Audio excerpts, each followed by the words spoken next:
not also a major prep, because usually if it's a major prep and it's further down the line, it's still going to have prerequisites, right? That make sense? So if they didn't need the academic support course, could they take Econ 101 then? Yes. Okay. Yeah, if they had their if they had their mathematics competency, because that's the only prerequisite for Econ 101. And then, so like I said, the student can pull something else up, and then they also see, okay, then they come down and they see GE Humanities. So then when they say, well, what do I do? We pull out that trusty degree evaluation, because what are we looking here to see? Yeah, if they've completed something, right? We don't want to tell them to take something that they might already have. So this is where we go back to the evaluation and we say, oh, okay, well, you have the minuses here, you haven't completed anything, you have to select 3 courses at some point, 1 from each. So maybe you want to look at that. And then they can also be searching by that area of GE in the class schedule online. Okay, but they want to check their degree evaluation to make sure they don't have already something completed. Any questions on this so far? Okay. So, is this map personalized? Yeah. Yeah, it's done. Yay, good job. All right. All right, any questions? If I pull up some random person for the next one, you'll just be able to personalize it, right? Yeah. Oh, I like the confidence. Perfect. I might have to take you up on that. All right, let's take a look. Let's go to the mechanical engineering. So now we're looking at the second packet that you have.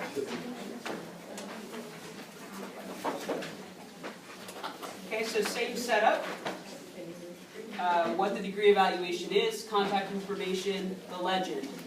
Then we get into the graduation requirements, and again, this is personalized to each student. So degree evaluations aren't ever going to look the exact same as far as what was used to clear what.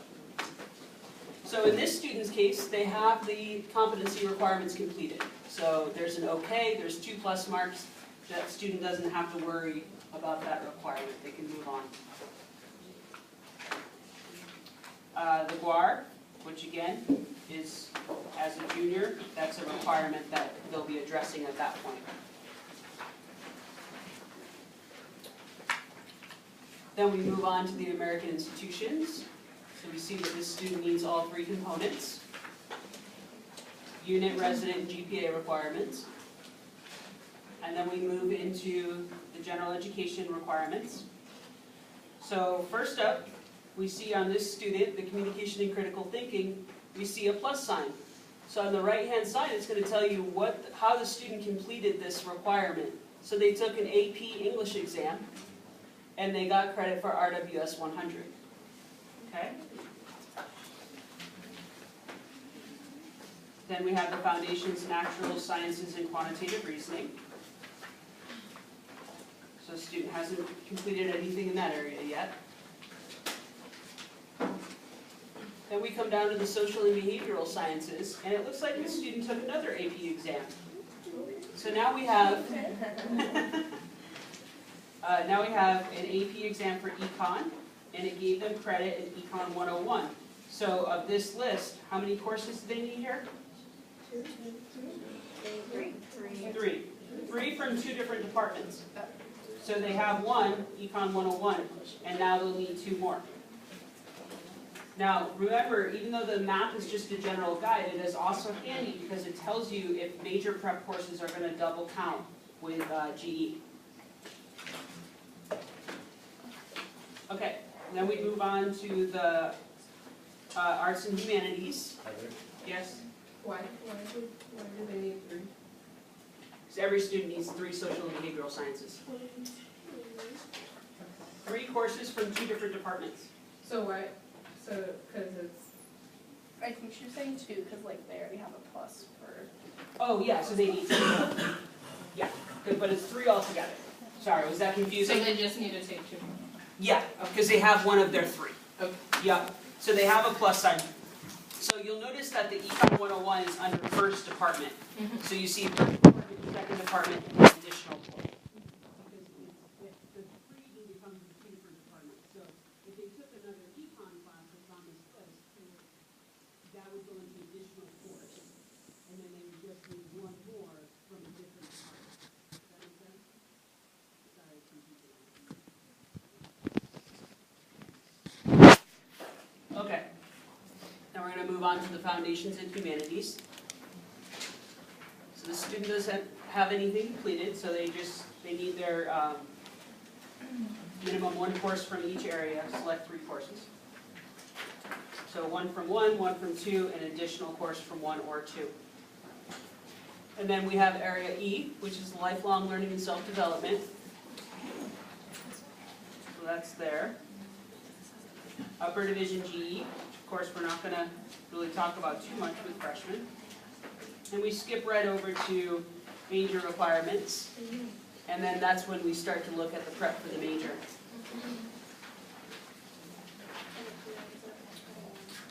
At the end of the degree evaluation, if the student has credit, it's going to be also listed here under academic coursework. So on the left-hand side is the SDSU course or equivalent, and on the right-hand side is the title or transferred course. So it's either a course they transferred or it's a course they took, and then over here is the equivalent or the course itself. Does that make sense? Any questions?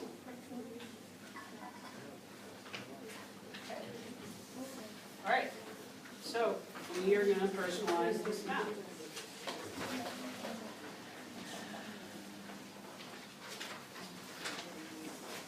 Okay, so what's the first thing? You're going to walk me through this. How do I do this? How do I personalize my map? Okay, so you want me to look at my course registration first. I can do that. Okay, so it tells me I need my critical thinking course. Oh, right, because my written communication is completed. Awesome. And then it tells me I need my math course. Okay. So then I go to my map. Okay, so what do I do? Go over continuing composition. Okay, right, it's going to say, I heard somebody say this, it's going to say written communication, that's correct, I'm going to cross it off. And then I'm going to come over here, and this will say critical thinking. And see how it lists specific courses? Yeah, so we're pulling this over to the fall semester, right? But we have to look over here and see if it has anything written. And it does. It has RWS 200 or Linguistics 200. Remember, linguistics is for international students. So if in this case, if I'm a domestic student, I'm going to put RWS 200. I'm just going to write add RWS 200. Now, if it didn't list a specific course over here, if it just said GE Critical Thinking, then that's what I would write over here, right? I just write critical thinking. Could they just wait to take RWS 200 in spring? No, because it's on their enforced registration. So if it's on their personal information sheet, if they have to take it in fall, they have to take it in fall. Oh, right, because it's, okay. Yeah. I get it. No, that's okay. Yeah, thank you. And that will come up.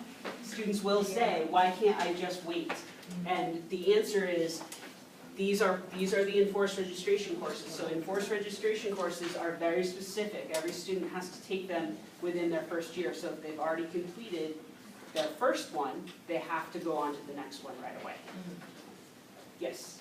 For like this summer when orientation comes around, will the maps be updated to say? Yes, yes. They're being worked on right now.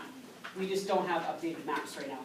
So that's a really good point. When it gets to the final, I'm going to be asking you, so don't, just remember that these maps aren't reflective of the new requirements. So, for example, in 2018, you needed 4 humanities, not 3. So you're going to see TE Humanities listed 4 times. Just don't focus on that. Remember that in addition to the title changes, that the map's gonna look a little different. I'm not gonna trick you, I just want you looking at that first semester. And then using the new degree evaluation that I printed for you. Does that make sense? Okay. All right, so I've added my RWS 200. Now what should I do?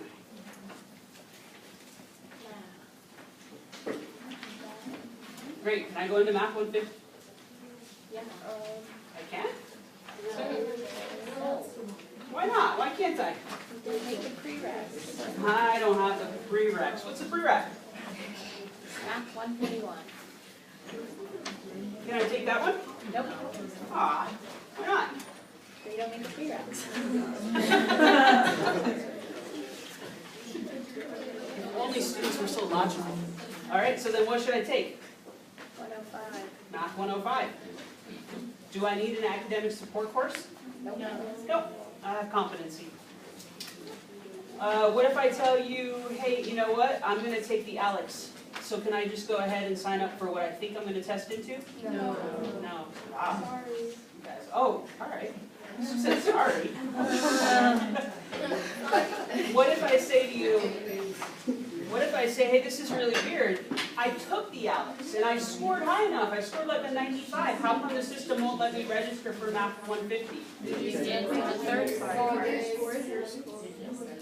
I want it just like that too. I want like 10 people asking him or her. That'd be so overwhelming. It would be really overwhelming. We're really into group efforts here. Team effort. Yeah. Can you repeat why not again? Yeah. Wait, you couldn't hear that?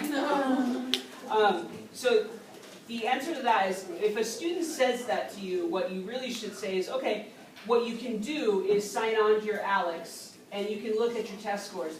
What you're looking at and what you're asking them is, did you sit for the proctored exam? So if they tell you yes, and the system still won't let them register, either they didn't take it, or they didn't score high enough.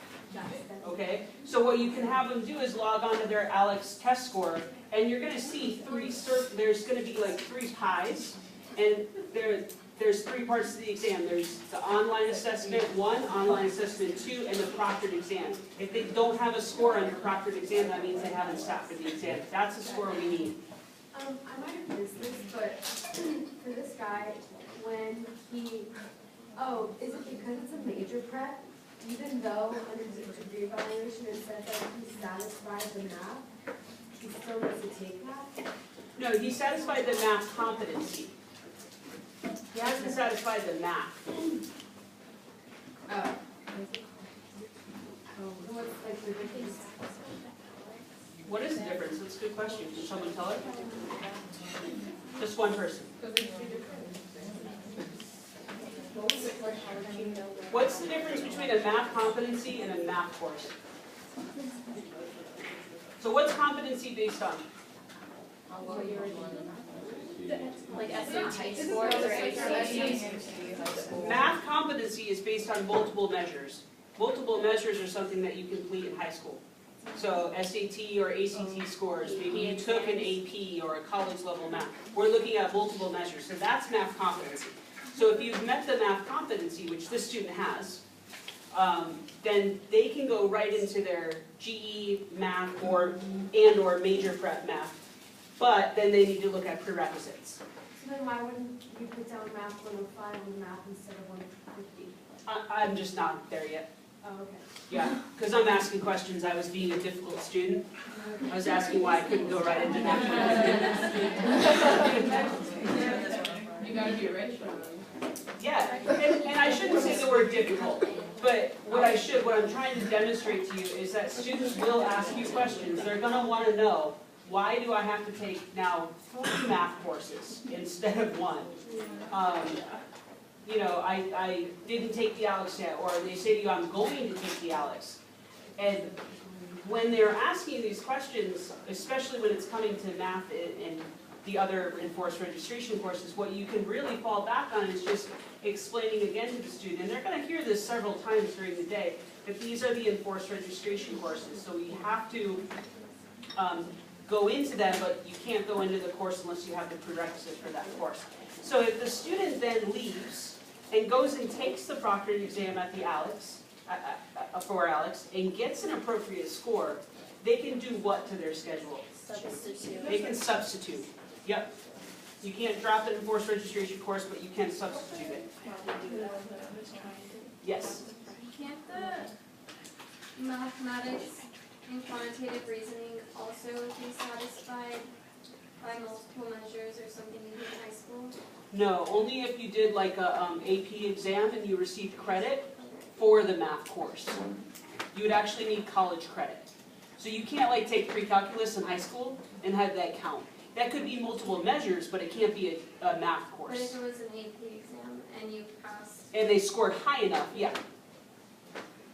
Yes. Okay, just for clarification, Uh-huh. so, when you look for the competency, you're gonna look at the degree evaluation, and then you're gonna look in this section to see if they. That's one way of looking at it, yeah. Yep. Where is it at on the personal sheet? The personal information sheet will have it listed under the required courses and the status. So if they've completed the competency, it will tell them that they need a mathematics quantitative reasoning course. If they have not completed the competency, Oh, it just doesn't say it on there, so they don't need it. right, but if you look back at the management one, they do need it. Okay, And so it tells them they need the mathematics course and they need the academic support courses. okay. Or the mathematics and the academic support courses. Any more questions on that? Okay. So now, I'm personalizing. I'm crossing off Math 150, and I'm putting in Math 105. How many credits is that? 3. 3. Okay. Next I come down to Chemistry 202 or Chemistry 200. Can I take that? Nope. No. All right, what do I take? Chem 100. Chem 100 or Take the placement. I can take the placement exam. So And can I, pass. and pass, yeah, that's a key. I think it's like a 50 or 60. So yeah, right now, I can't go into that class. The system will stop me because I don't have the prerequisite of 100 or the placement, but I can select 100 for now, and then I can try to test into 202 or 200, and I can adjust my schedule accordingly, yes. Is it only freshmen that can take the chemistry placement exam? Because what if you like switch your major, to like public health, like me? Anybody can take it. Any student can take the placement exam, It's like, if you don't already have the prerequisite. Okay. yeah, don't you register for that, like where the WPA is? Yeah, on the test office website. Yep. Yeah, if you don't have any background in chemistry, or you switch, like, let's say you're like a sophomore, you switch your major, so it's been a while since you even had exposure to chemistry. Because if you look at the prerequisite, it says you have to show that you have knowledge. And you do so by either taking and passing Chemistry 100 with a C or better, or by having a background in chemistry and placing into it. So we don't necessarily recommend that somebody just go into that exam cold. I feel like I had something else to say on that. Oh, what if the student says to you, you know what, I'm really confident that I'm gonna score high enough to be able to go into 200 or 202, so I'm not gonna register for 100. What would your advice be? Don't do that. Don't do that, don't do that. Why? I'd be like, Listen. 100 is not like high school, so, come on. This is called. Okay, that's one approach. But what's really, when we're thinking about getting classes, especially if you're not in the first orientation, what are you thinking about? If it's gonna be It's gonna space. Seats filling up, yeah, spaces.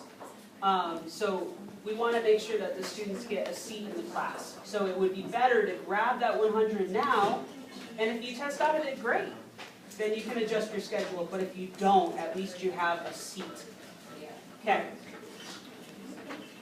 Just because we're talking about it, let's just talk about this. If I'm the student and I say to you, okay, all right, I'm going to register for my chemistry 100. So I cross off these. I'm adding my class.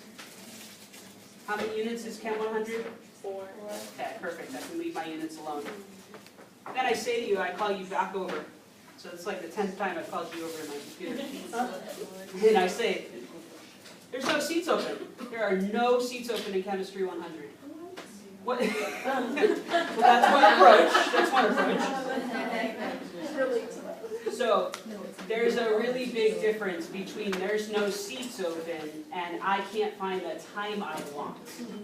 Okay? True. There's a big difference between not wanting you to go to class Monday, Wednesday, Friday at 8 a.m.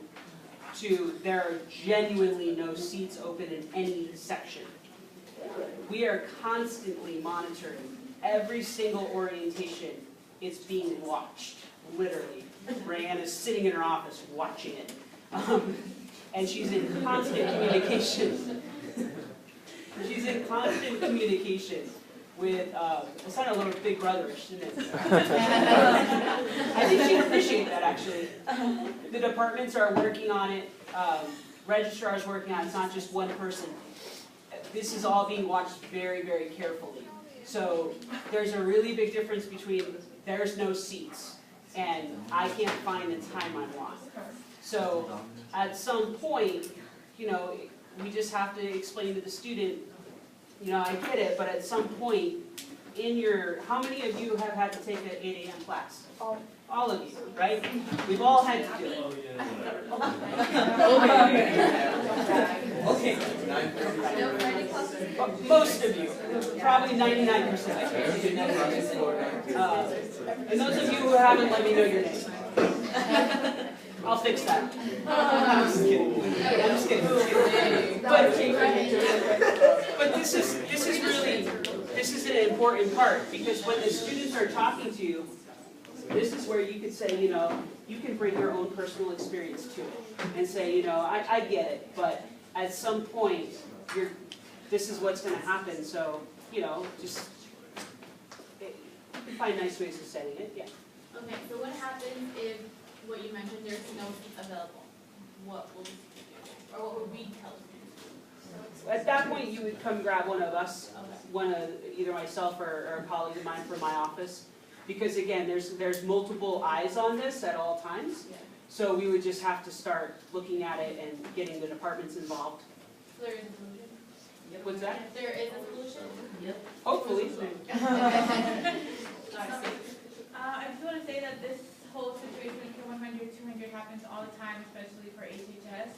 And last summer when we did have some difficulties with certain classes, we tell the HHS lead, which was Lizzie in this past summer, and the departments are taking care of it. We're all in communication with one another, so that's what's important to know your role as the ambassador to help the situation not look chaotic, because the students are going to be chaotic if they hear there's no seats. Yeah. So we need to be able to manage that on our end and be professional about it and help them get through it. And 9 out of 10 times we can see when it's gonna, like when seats are dwindling, like a couple orientations in advance. So you'll already know what to say at that Yeah. point too. Exactly. Yeah, thank you very much for that. Yeah, that's perfect. Any other questions on that? Because this, like we're saying, I mean, I'm using this as my example, but this will come up. Okay. All right? Okay, so now you're stuck with me. All right. I need to take biology 100 or 101. Can I go into that class? Yeah. Yeah, I can. Finally. We have a choice. You have choices. And then, how about ME 101? Yeah. Yeah, it's right here, I just looked at it. I just wanted to make sure you looked. I just looked at it. Yeah. Yes, Yes. but we're looking up every class, right? Yes. Okay. I actually have all of this memorized. I only have it memorized because I just had it. All right, any questions? We feeling good about that? All right. Okay, so here's what we're gonna do. I could have Kyle, if you guys could hand out the first pile, The first planned course is CCS 220. Thank you. All right. So you're going to get a packet next. And this is kind of what our goal is.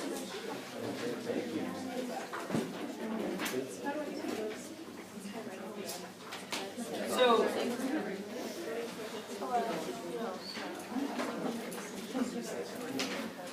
spoiler alert, on the final, when I'm asking you questions, this is what the question is going to look like. Because this is how the scenario is, ideally, is going to happen. Our goal is that by the time we get to orientation, that the students have a rough idea of what they want to take. So rather than, just have a blank map, but now we know they have a blank map, we know how to use the tools to go through and help them put a schedule together. But ideally, and this is what we're kind of focusing on the degree requirements presentation, is that they come to the registration lab with at least a rough idea. So in these situations, I'm giving you a little scenario, and I'm telling you what the student is planning on. And again, this is how I'm going to ask these questions on the final, because this is what you're going to be seeing during orientation. So I'm showing you my planned courses, and maybe the student is already registered for this, and they just want you to check their schedule. So I'm going to ask you yes or no, based on the class, and I want you to explain to me why or why not. So if you say yes, the things I'm looking for are what's it satisfying? Are they eligible to take that course? For like enforced registration, for example, if they're supposed to take that course, and if they have the prerequisite for it. What are the odds I'm going to drop this? So make sure that when I give you a scenario like this, make sure you read right before it. I'm going to give you any additional information that the student may or may have given you during a conversation. So if a student is in a language class, if they have a language requirement for their degree evaluation, and they don't offer you information, what's a question you want to be asking them? If a student has a degree or a language requirement for their degree, what's a question you should ask them? Yeah, what's their background? What have they taken? So in this case, this student, I told you the following courses are the ones they're planning on taking. Before you look at it, the student mentions to you that they took 2 years of Spanish in high school. So that's going to help you when you get to that course to know whether or not they have the prerequisite, right? So let's go through it. So this is what the student's planning on. So I'm going to look at the first course. The first course is CCS 220. So the first thing I'm going to do, so I've put in this example, I've put the personal information sheet and the map on the same page. That way you could see it easily. So the student is a communication major, and when we look at their personal information, we see that their written communication has been completed.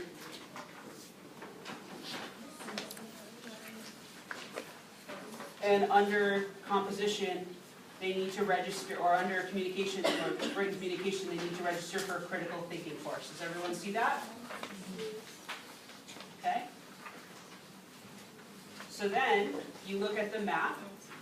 So if you want to personalize the map, it'll probably just help you verify the schedule, right? For at least learning purposes. You don't have to sit there and personalize the student's map for them, but it'll at least help you get used to kind of how to eyeball it.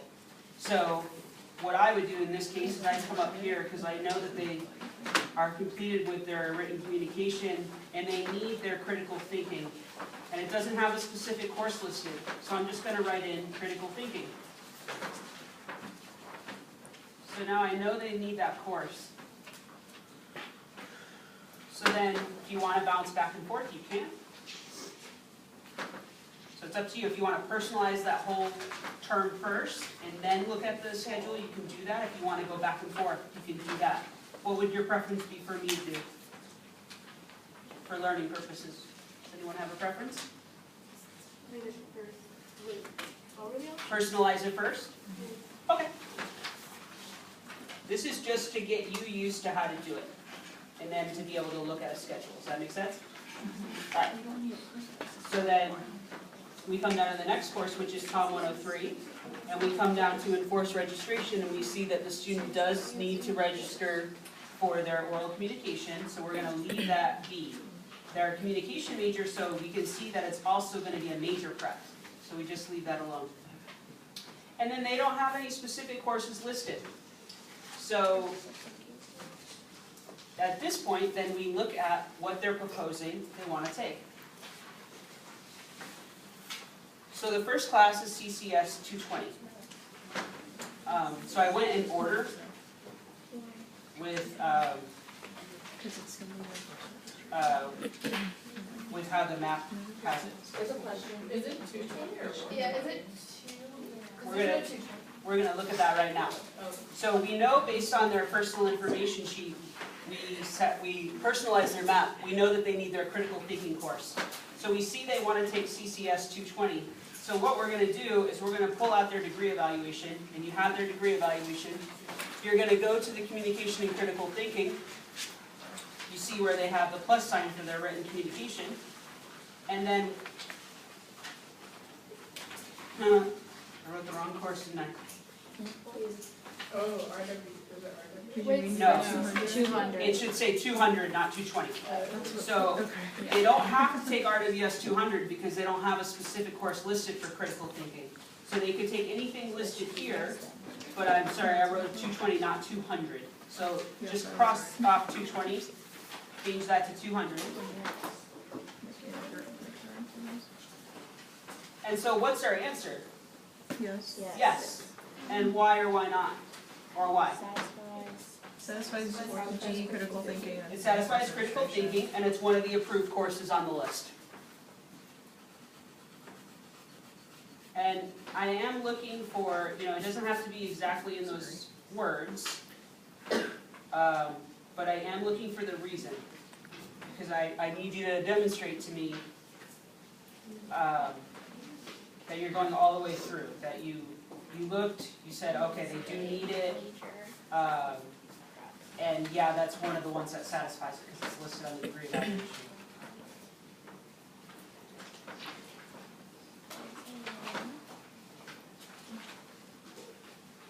Okay, I'm not gonna write that whole thing out, but does everyone get that? So that's what I'm looking at on the final, because that's what is gonna be happening during orientation, is that you just need to know why the student is taking what they're taking. Does that make sense? Anything to add from the back?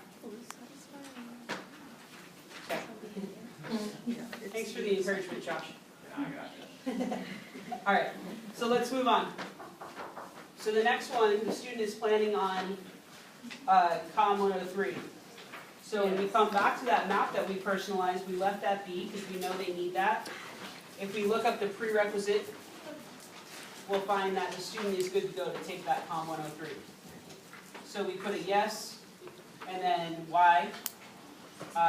It's a required registration course, they need to take it in their fall semester, and it will also satisfy a major prep. If I'm a student and I say to you, actually, you know what, can I get to take that course? What's the answer? No. How come? Enforced registration. It's an enforced registration course. I have to take it in the term that my personal information tells me I have to. Yes? Can you also say it satisfies oral communication, or should you also specify that it satisfies major prep? You could do both. Yeah, because the map says both. Okay. So, at that point, you could just tell me it satisfies the requirement. I mean, but you could just write what the map says.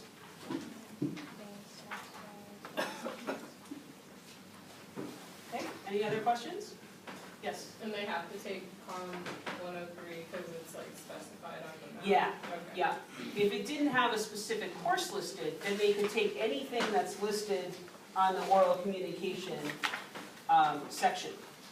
Why doesn't it say like you could select from those? Or is it just because like those are off? Because on the degree evaluation it says Africana Studies Yeah, 140. because it's listing all of the courses that satisfy that area, but then the student has to look at their map to see if they have a specific one required that's gonna double count with their major. Yeah, so, and that's a great question, because when a student says, hey, do I have to take this course, or gosh, the only courses, the only sections open are at 8 AM, is there anything else I could do? You could look at their map and see, oh, okay, if you don't have a specific one listed there, then you can say, hey, look at these other, let's see if any of these other ones are being offered. And they're all gonna be the same subject. So they're all communication courses, they're just, the COM 103 is sort of the general, and then the other two are in the context of that subject. So Chicano Studies and Africana Studies. Yes? So, when they didn't compare and satisfy two requirements, so if they're like, I just want to take AFRAS this semester, and I'll take their COM 103 later. It's not an option. Okay, no, they don't get the course in, like, Yeah. that's- Yeah, the system won't let them register for anything else. Yeah, if it's on their personal information sheet in the fall, they have to take it.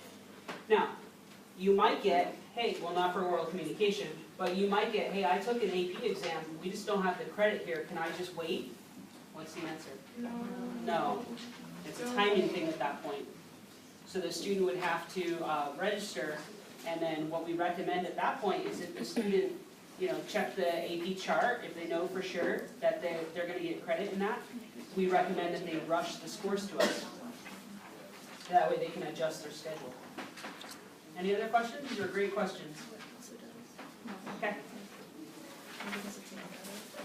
All right. So we're taking that, we listed what? All right, so the next course that the student wants to take is Political Science 101. So, we're gonna go back to the map, and we can see that the map says they should take a G, Social and Behavioral Science, and it should also be in American institutions. Great. Okay.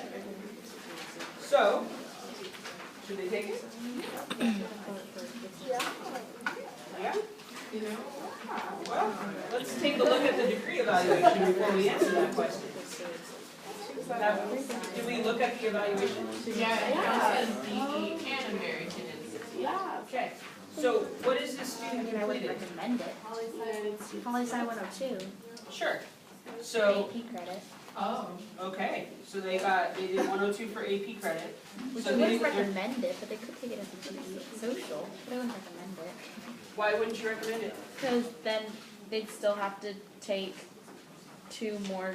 another class of the American institutions part. Where do we see Political Science 101 listed? It's under the G, social and behavioral, so we'll, Let's look at American institutions. American history, institutional. Yeah, so one course is satisfying American history, They could do that too. and then what's it not satisfying? the Cal State local government. Yeah, so that would really be the reason that you wouldn't recommend it. Yeah. Does that make sense? Yeah. So does everyone understand why we would not recommend that course? They could take it, but you have to take it. Yeah, they could take it, but what would be a better suggestion? Another course, one that's listed in both of the areas that they still need. One that's listed in both of the minus signs. But don't take it. Well, but can they? If they Think about the other part of the rule. Think about American institutions. How many American institutions can I use in GE? Two. So if I just used my second one, and it didn't cover all three components, now I've got an extra class essentially. They should do that. What's the second class? Yeah, they can do that. They can do that one because they're listed in both. What else could they do? It covers both the social and behavioral foundation. Yeah. Or instead of taking Chicano Studies 200, you could take Chicano Studies 102. Wait, one of these. Different requirements. American institutions is different. Yeah, it's different requirements. That's a critical thinking course. Does that make sense to everybody? What's that? Absolutely. Yep, because it's listed in both lists. So, You sure? yeah, I was just gonna say, should we replace poli-sci 101 with that? Yeah, or I would say, yeah, here's why I wouldn't recommend taking that course. because you need a course that, yeah, your poli-sci 101 will cover American history, and it will also be one of your social and behavioral, but you're still going to need another course, so it'd be better to pick a course that's in both of these lists.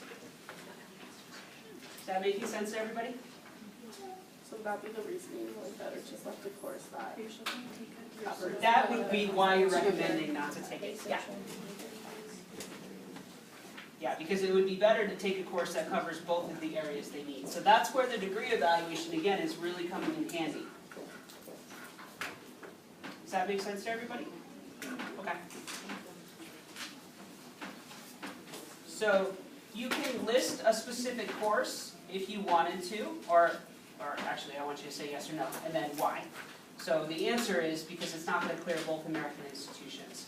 So you don't have to tell me a specific course. If you want to, you can, but if you do, I'm going to check to make sure it's in both lists. I'm going to say one more thing and then I'll loop back around.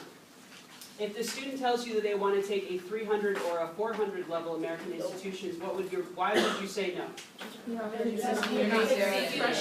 Yeah.